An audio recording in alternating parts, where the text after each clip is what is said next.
Olá, gente. Vamos lá, vamos começar a nossa segunda unidade. A gente finalizou a primeira apenas com os assuntos de reprodução, reprodução humana e embriologia. Tá? No terceiro ano, geralmente essa primeira unidade eu finalizo com pelo menos a primeira lei de Mendel. Certo? Bom, então, vamos começar a nossa segunda unidade com um assunto que é marcante para vocês do terceiro ano. Eu já comentei no início, tá na aula inaugural, que os conteúdos relacionados com o assunto do terceiro ano são genética, ecologia e evolução. Na sequência, genética, evolução e ecologia. Tá? Eu deixo sempre ecologia para o final, tanto porque é um conteúdo que fica mais simples para você compreender. É um assunto que tem, em termos de quantidade, o mais abundante, mas os dois primeiros, né, genética e evolução, são conteúdos consequentes. Tá? A presença, o entendimento de um faz você melhor compreender o outro. Então, por isso que a gente trabalha primeiro genética nas primeiras unidades. E eu acrescento, isso é uma particularidade minha, eu acrescento aquele conteúdo de reprodução e embriologia para que a gente já tenha um primeiro contato e faça uma parte introdutória. Né? Lembre que toda redação precisa de introdução, desenvolvimento e conclusão. Então, para a gente introduzir bem o conteúdo de genética, eu preciso que o aluno tenha a compreensão dos principais as principais características do mecanismo de reprodução, e principalmente a reprodução sexuada, em que existem dois indivíduos doadores de características, como é que essas características são doadas. Então, primeiro ponto a ser observado aqui, nesses conteúdos, seria o seguinte: o que é que tem o poder de determinar a característica de um determinado organismo? E aí eu não estou falando somente da espécie humana, não estou falando só dos animais, estou falando característica de qualquer tipo de organismo vivo. A gente sabe que o que determina a característica do indivíduo é o DNA que a pessoa tenha ou os seus genes. Então, muitos conceitos eles são trabalhados nesse assunto, mas a gente precisa fazer uma pequena viagem histórica, tá? De como é que surgiram as primeiras ideias, lembrando que sempre a origem do indivíduo, a origem das características, partiu inicialmente de ideias filosóficas ou da filosofia, né? Como a gente vai fazer uma observação lá, desde Aristóteles, no século III a.C., até o que a gente compreende de genética na atualidade. Aí eu fico dizendo para o aluno que às vezes ele já ouviu falar, tal, a genética é horrível, o pessoal fala, que tem que fazer um monte de cruzamento para determinar as probabilidades e tem matemática. A matemática daqui é multiplicar e somar, tá, gente? Não tem... lá de vez em quando você encontra uma questão que precisa um pouco de análise combinatória, mas não é nada que deixe você complicado. Até porque a tendência das questões do Enem não é cobrar essa genética que todo mundo teme, ou que grande parte das pessoas teme, né? Eu costumo dizer que esse conteúdo de genética, ou a pessoa adora ou ela odeia, certo? Seria mais ou menos isso. Mas o que se baseia, o que a gente compreende hoje como conceito de transmissão de características, ele foi estudado por vocês nos conteúdos de primeiro ano.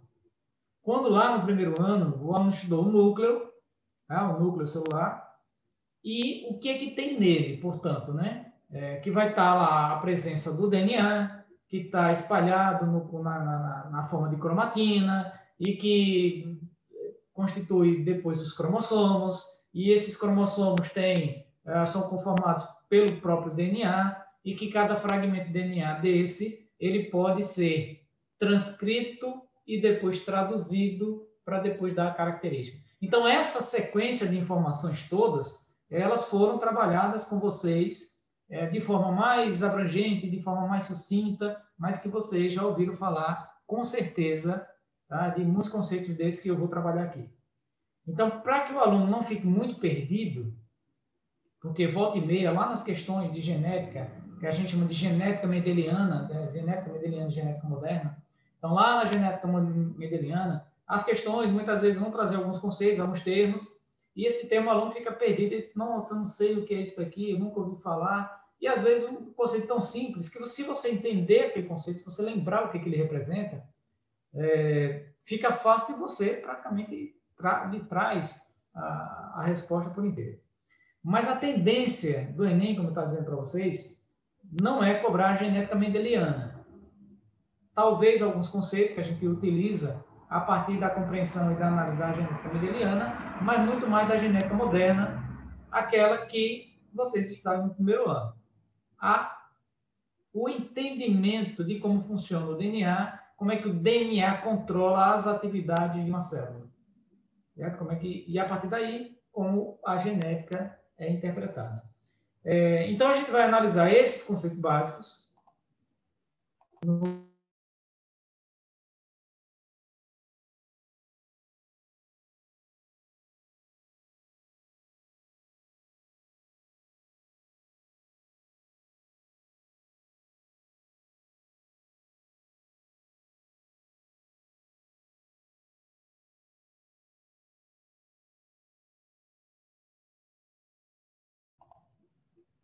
Pronto, acho que agora é uma pequena falha aqui no microfone.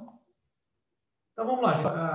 Então, o que a gente vai tentar abordar aqui para vocês, nesse assunto de segunda unidade,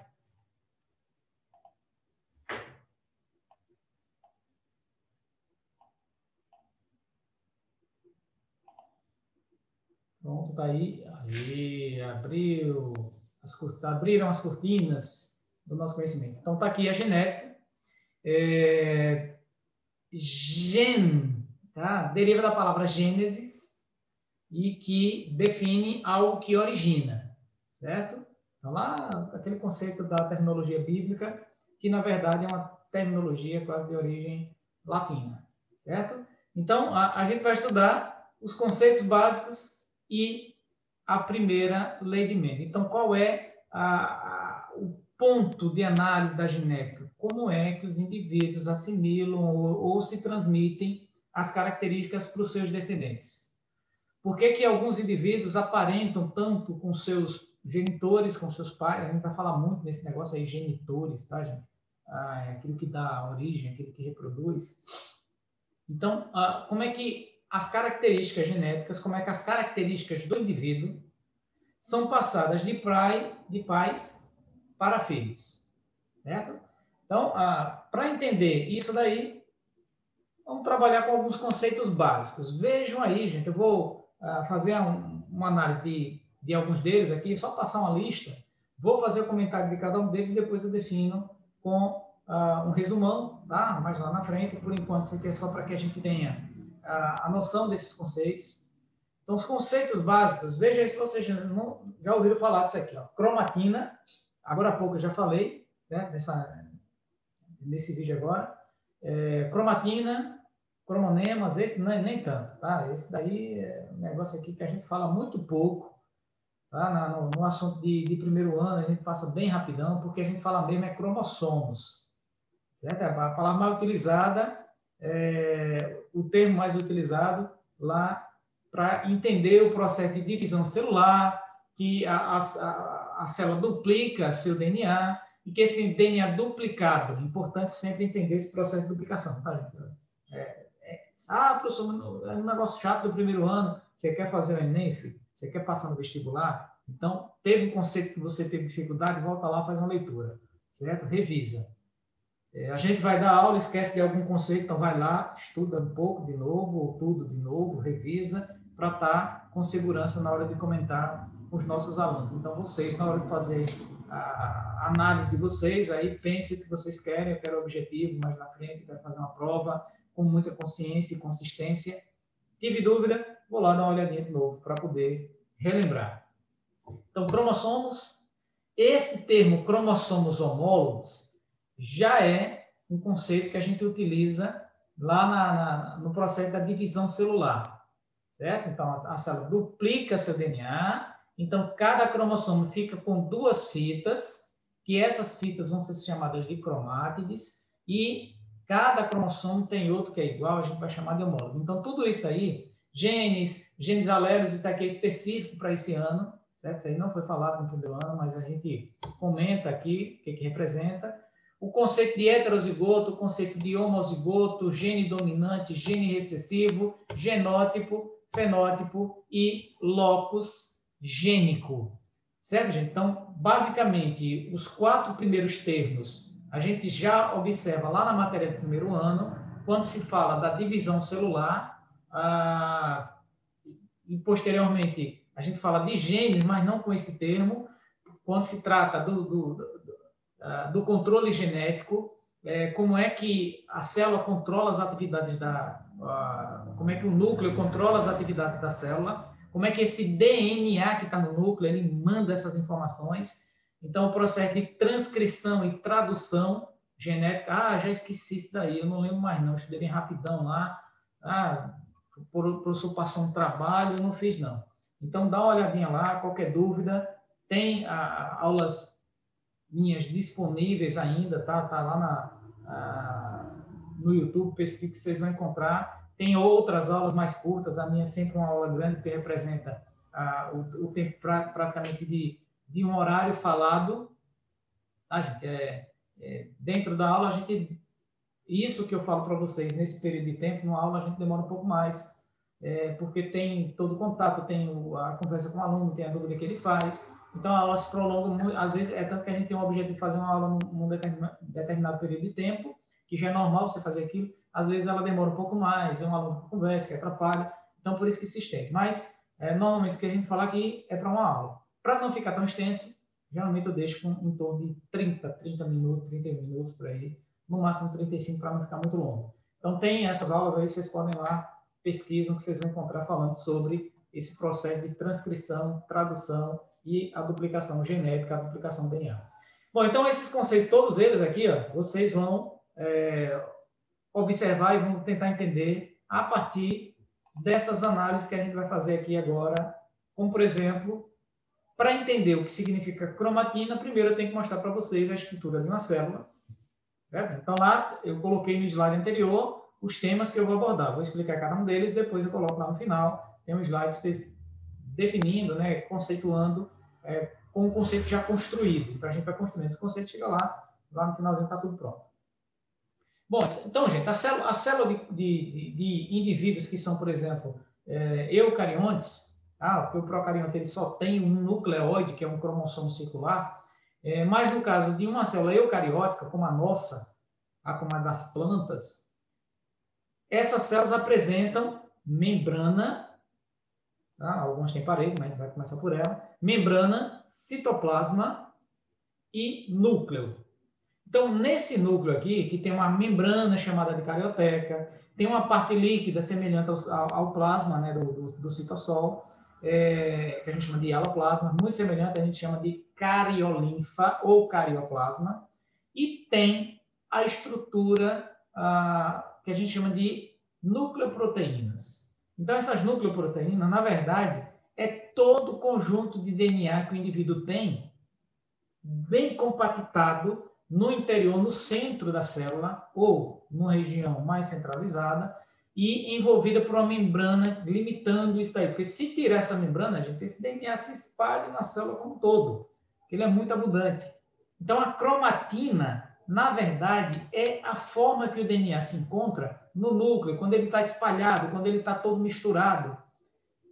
Normalmente, nessas aulas, lá no primeiro ano, vocês vão poder analisar, para quem for observar essas aulas, ou que observar as aulas de outros professores, mas eu normalmente comparo assim.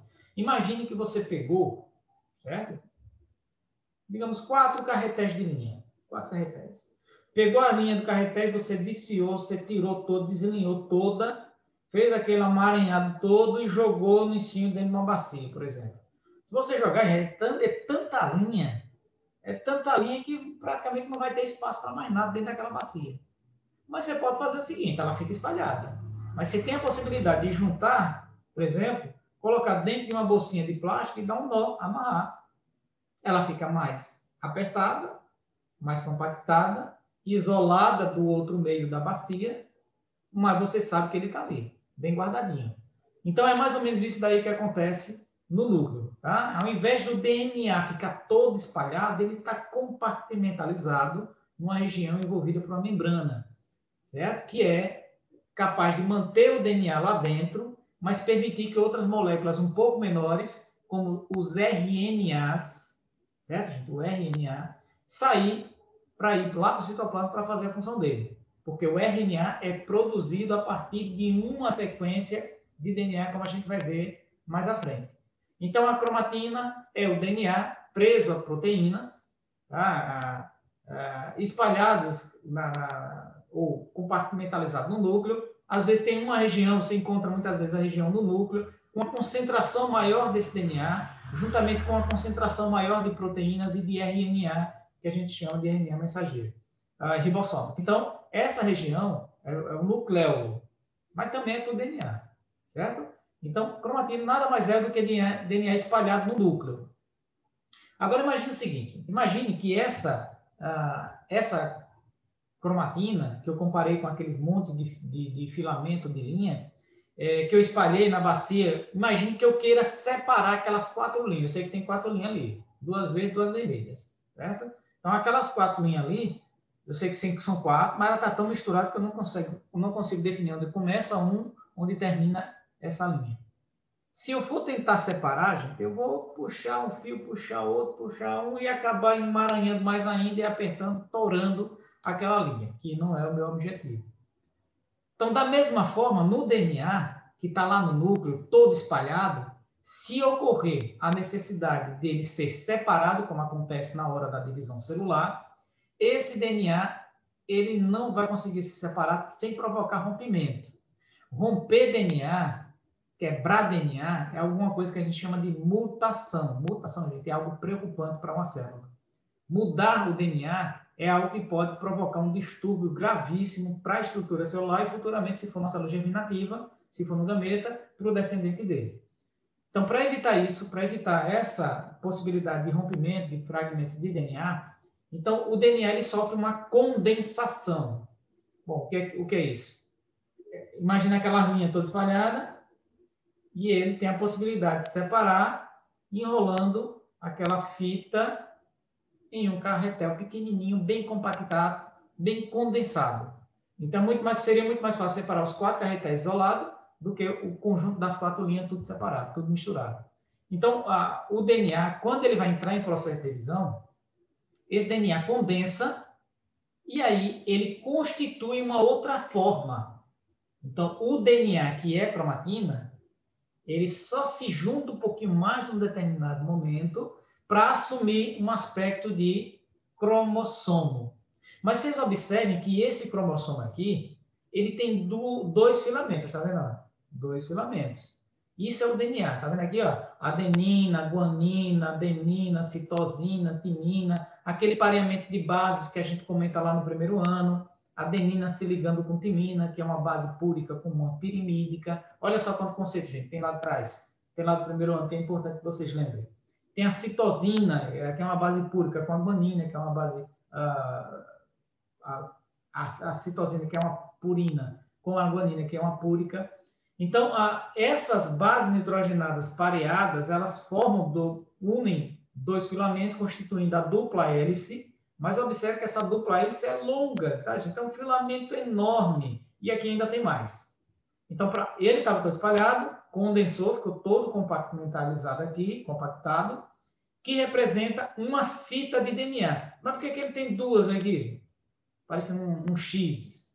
É porque o DNA, lembre, antes de qualquer divisão celular, não importa se seja para multiplicação celular no crescimento ou renovação, seja para formação do gameta. O DNA, antes de sofrer a sua divisão, ele tem que ter uma duplicação. Então, o que eu tenho aqui é uma fita do DNA, uma fita, um filamento longo do DNA, compactado, constituindo uma cromátide, ou seja, um cromossomo, mas como eu estou olhando a fita, eu posso definir que é uma cromátide. Então, esse cromossomo duplicado, tá? Ele fica com duas fitas, portanto, ele fica com duas cromátides, que a gente vai chamar de cromátides irmãs, porque elas são idênticas, tá? Elas estão grudadas, elas estão juntas, presas por uma unidadezinha que a gente chama de centrômero, que é um conjunto de fibras que segura, formando uma espécie de cintura do DNA, que é até utilizado para que a gente faça a diferenciação ou a classificação dos conjuntos de cromossomos: metacêntrico, submetacêntrico, acrocêntrico e telocêntrico. E tudo isso é conceito de primeiro ano, certo? Então, a cromatina é o DNA espalhado. O DNA espalhado se condensa, fica compactado, formando o cromossomo na hora da divisão. Como é na hora da divisão, esse DNA já foi duplicado, portanto, o cromossomo, ele apresenta duas fitas. E essas duas fitas, elas representam, ou são chamadas de cromátides irmãs. Então, seria mais ou menos isso. Imagine que aqui é um DNA, esse meu pincel azul, é um DNA longo, mas ele está todo espalhado, eu deixei ele mais compactado. E aí a célula vai dividir, mas ela está dividindo espalhado lá. Então, ela forma outra fita idêntica, tá? Então, isso daqui, quando ele fica compactado, ele é o cromossomo. Tem duas fitas, duas cromátides. Quando ocorrer a divisão celular, essas duas fitas, elas têm que se separar. Então, as cromátides irmãs se separam. É meio cromossomo aqui agora, esse é meio cromossomo e esse é meio. Não, cada um é um cromossomo agora isolado. Só que eles não estão mais duplicados, certo? Eles agora vão constituir, cada um, vão estar presentes numa célula, porque eles vão sofrer o processo de diferenciação, ou de separação. Então, o DNA é a cromatina espalhada, ou a cromatina é o DNA espalhado. Quando vai entrar em divisão, compacta, vira cromossomo. A gente chama de cromossomo. Aqui, por exemplo, no núcleo, não vai estar assim não, tá, gente? Ó, isso aqui é só um armengo que faz no desenho para o aluno entender que ele está ali. Mas ele está todo espalhado, é como se fosse aquele monte de linha espalhado. E aí, quando vai entrar em divisão, que ele está já nesse estágio, ele vai se formando, já não tem mais núcleo, já não tem membrana, só tem os cromossomos que vão ficar enfileirados e ocorrer a divisão celular, como eu já comentei com vocês, no assunto de reprodução. Certo? Então, aqui a gente tem um conceito de cromatina, de cromossomo, de cromátides irmãs, e aí a gente vai entender o que significa gene. Observe que isso aqui a gente chama de cariótipo, é o cariótipo humano. Os cromossomos, eles estão sempre com duas linhas, tá vendo? Ó? Por quê? Porque quando a gente faz isso, lá no laboratório de biologia, a gente vai identificar o formato dos cromossomos, identificar, por exemplo, a mitose. A gente identifica a mitose e o único estágio que a gente consegue visualizar o cromossomo é na metáfase, quando os cromossomos estão enfileirados. Se for no caso de uma formação de gameta, esses cromossomos vão estar emparelhados. Esses cromossomos que se parelham, certo? Que eles são idênticos no formato e no tamanho e na posição do centrômero, é o que a gente vai chamar de cromossomos homólogos. Como eles são idênticos no formato e no tamanho, eles também têm a mesma sequência de genes. O que são genes? Fragmentos do DNA responsáveis pela produção de uma proteína. Então, esses cromossomos que têm mesmo tamanho, mesma posição de centrômero, mesma sequência de genes, não os mesmos tipos de gene, necessariamente, mas a mesma sequência. Por exemplo, um gene que define característica cor do cabelo. Então, lá no lugar também do outro cromossomo, no mesmo local do outro cromossomo, vai estar um gene responsável pela mesma característica. Tem um que está responsável por um dos fatores de coagulação sanguínea, lá no outro cromossomo, no mesmo lugar, na mesma posição. Esse lugar, essa posição do gene, a gente chama de locus gênico. É o lugar do gene no cromossomo. Então, esses dois são considerados cromossomos homólogos. Observe que eles são metacêntrico, aqui já é submetacêntrico, aqui de novo é metacêntrico, ele está na metade, ó, mas ele já é menor do que o primeiro par. Então, o cariótipo humano é organizado assim, por tamanho e posição do centrômero. Começando pelo metacêntrico, partindo para o submetacêntrico. Então, o par 1, o par 2, o cromossomo 3, o par 4, então sempre são pares. Aqueles cromossomos que formam os pares são idênticos, são iguais no tamanho, no formato, na sequência, mas não necessariamente nos tipos de genes, eles são cromossomos homólogos. Então, para a gente ficar aqui, ó, botar todos os conceitos. Cromossomos homólogos, cada cromossomo homólogo duplicado, portanto, tem cromátides irmãs. As cromátides têm os mesmos tipos de genes, porque eles resultam de uma duplicação. Então, duplica igual, não pode duplicar diferente. Certo? Então, esse aqui é um cariótipo humano com 23 pares. Nesse caso, são 2 cromossomos grandões aqui, 2 cromossomos X, é um cariótipo de uma mulher, por exemplo, isso aqui. A gente consegue até definir o sexo, claro, a gente sabendo que é da espécie humana. Tá? Então, esse gene, o que é esse gene? É um fragmento, um pedacinho desse cromossomo que você pode transcrever numa molécula de RNA mensageiro, que, por sua vez, a partir das trincas de bases do RNA mensageiro, você consegue montar uma sequência de aminoácidos para produzir uma proteína. Lembra disso aqui? Tá? Isso aqui é assunto de primeiro ano. Então, sequência de 3 linhas, 5 linhas, tá vendo a linha vermelha? 5 linhas, 3 linhas, porque o DNA ele tem um formato de dupla hélice com fitas antiparalelas, pareando adenina com timina, e aí ocorre a transcrição, onde tem timino. A fita que está sendo transcrita aqui é a fita vermelha. Tá vendo? Essa que foi transcrita. Então, onde é que está o DNA? No núcleo. Onde acontece a transcrição? No núcleo. Onde vai acontecer a tradução? Lá no citoplasma, com a ação dos ribossomos, com a presença dos aminoácidos espalhados no citoplasma, para que o ribossomo vá pegando esses aminoácidos e, de acordo com o código genético, importantíssimo entender o código genético, ele vai montando a sequência de aminoácidos para constituir uma proteína. Ah, professor, essa aula está parecendo a aula do primeiro ano. É assunto do primeiro ano que vocês têm que compreender aqui para ter uma noção do que é que a genética moderna ela vai cobrar para vocês lá no Enem. Por isso que eu aconselho fazer revisões para entender bem isso daqui, porque nossa aula já está quase no finalzinho e não deu para falar de tudo. Então, isso daqui é o controle genético, tá, gente? O controle genético celular. A transcrição, timina, troca por adenina. Adenina, vem uma uracila no RNA. Citosina, vem uma guanina. Guanina, vem uma citosina. A cada 3 bases representa um código, que é reconhecido pelo RNA transportador. O transportador leva o ribossomo, o aminoácido para o ribossomo, e o ribossomo é a indústria, a montagem, a zona de montagem da proteína. Por isso que uma alteração no DNA, aqui, perder uma base, perder um nucleotídeo, consequentemente altera a sequência de trincas e o aminoácido aqui vai ser colocado de forma diferente.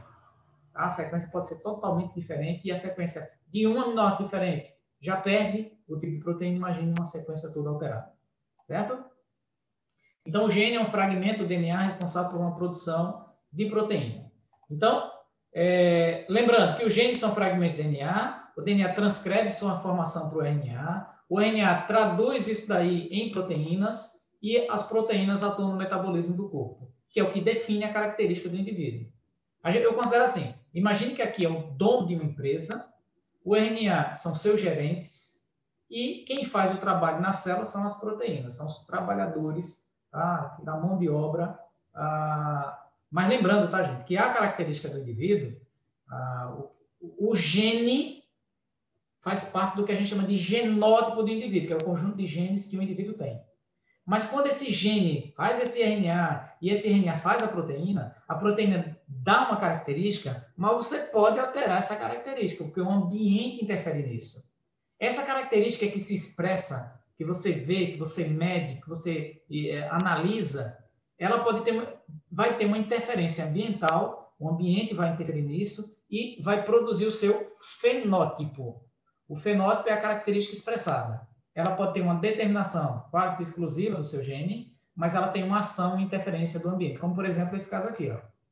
Tá? Esse cabelo aqui da menina chegou lá, veio de moto, bagaçou o cabelo todo, mas ela fez um tratamento, estava meio clarinho aqui o cabelo dela, mas um castanho claro, ela deixou mais umas luzes aqui, clareou o cabelo pra caramba. Então o que foi que ela fez? Mudou o gene dela, Será que ela mudou a genética dela? Não, ela mudou o tom de cabelo, o tom de cor do cabelo dela. Então, ela alterou o seu fenótipo, certo?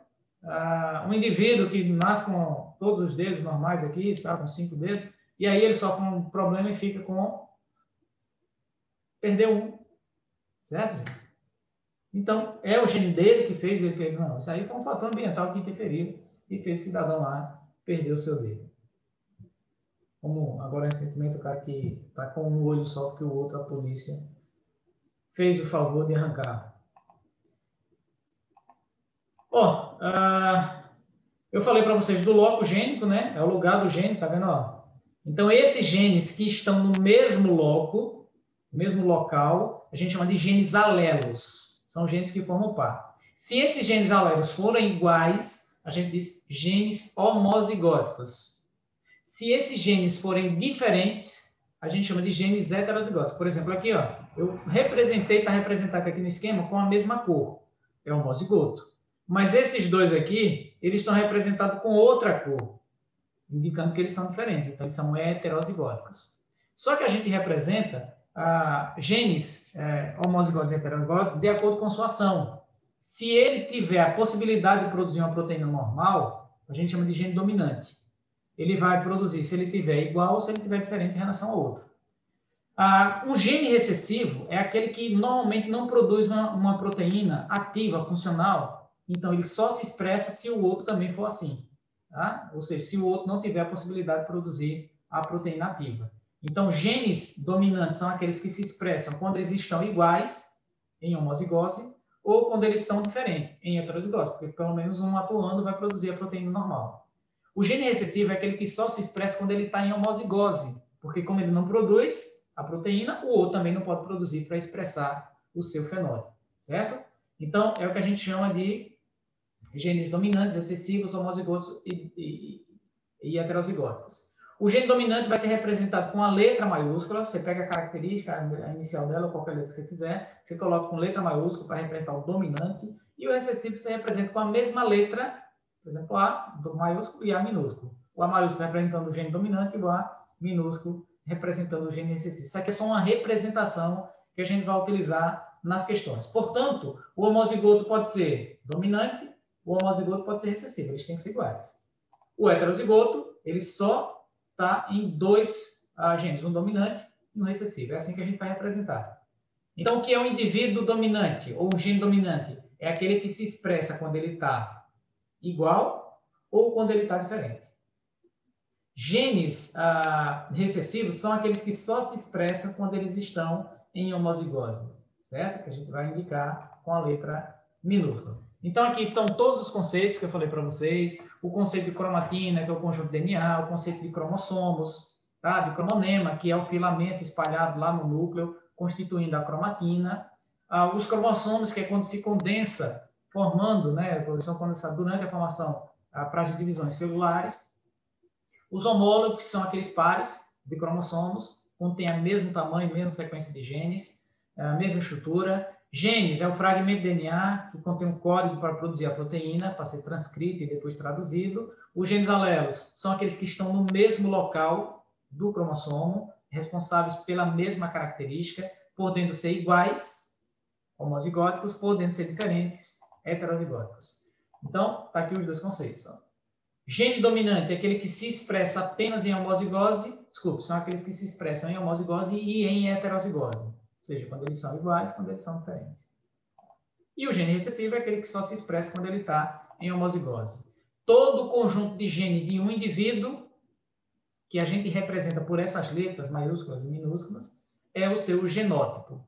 Mas o genótipo, lembre que ele depende da interferência do ambiente para expressar sua característica. E aí a expressão desse caráter a gente chama de fenótipo. A cor do cabelo, a cor dos olhos, o formato da sobrancelha, o formato da orelha, certo?